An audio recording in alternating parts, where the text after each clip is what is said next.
হাতিগুলোর মুখ অন্যদিকে ঘুরিয়ে দেয় এবং হাতিগুলোকে তারা ভালো ভালো খাবার খেতে দেয়, আর সেই সমস্ত খাবারগুলো ছড়িয়ে দেয় ঠিক কাবা ঘরের সামনে।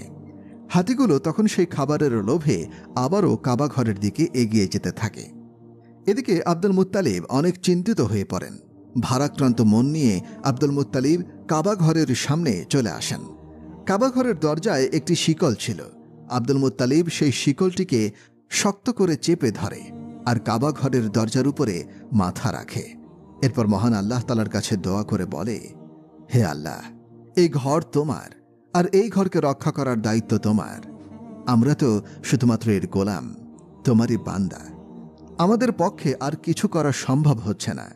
এখন ঘরকে তুমি রক্ষা করো। কথাগুলো বলতে বলতে তার চোখ দিয়ে অশ্রু গড়িয়ে পড়ছিল। কিন্তু ঠিক তখনই আকাশ থেকে আব্দুল মুত্তালিব একটা আওয়াজ শুনতে পেলেন। তাই সে ধীরে ধীরে সামনের দিকে এগিয়ে আসে। ঠিক তখনই তিনি দেখতে পান আকাশ থেকে শত শত আবাবিল পাখি ধেয়ে আসছে কাবার দিকে। আব্দুল মুত্তালিব এক দৃষ্টিতে পাখিগুলোর দিকে তাকিয়েছিলেন আর মনে মনে ভাবছিলেন, এটাই হয়তো আল্লাহ তাআলার কাছ থেকে প্রেরিত রহমত, যেটা আজ কাবা ঘরকে রক্ষা করবে।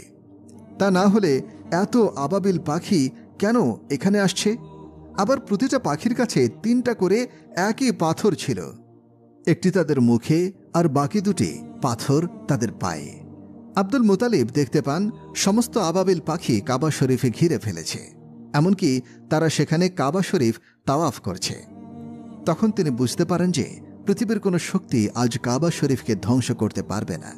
এরপর সমস্ত আবাবিল পাখি ছুটে চলে যায় আবরাহার হস্তি বাহিনী এবং সৈন্যদের দিকে।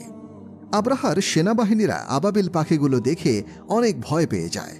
তারা তখন সেখানে পালিয়ে যাবার চেষ্টা করে, কিন্তু ততক্ষণে সমস্ত আবাবিল পাখি তাদের সঙ্গে থাকা পাথরগুলো আবরাহার হস্তি বাহিনীর ওপর এবং সৈন্যদের উপর পাথরগুলো বৃষ্টির মতো ফেলতে থাকে।